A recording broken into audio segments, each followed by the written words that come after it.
Sara Labati, it's sa puwera sa Japan travel ng Gutierrez family ngayong Pasko.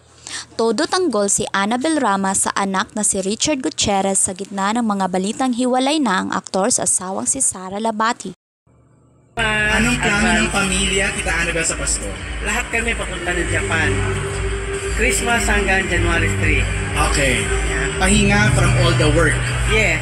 Sama-sama buong pamilya ko. Tama. Tita. -1 lang.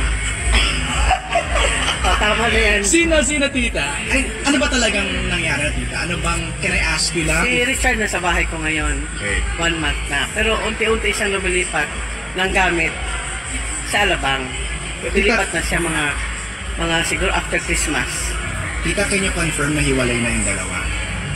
Hindi pa ko pwede magsalita eh. Basta sabihin ko sa iyo, si Richard na sa akin ngayon. Okay. Ang Yun mga lang bata, masasabi Tita? ko. Ngayon, mga bata na kay Richard. Okay. Totoo ba yung balitang may gusot between you and Sarah? Hindi ko siya nakakausap.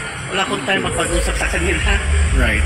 Pero Tita, how's Richard handling this? I'm sure Sa isang panayam, ipinalandakan ni Annabel kung gaano kasipag na provider si Richard habang dinidescribe ang asawa ng huling piling bulagsak sa pera. Nakita mo naman, hindi mo na kailangang magsalita pa. Nakikita mo na yan. Si Richard, trabaho ng trabaho.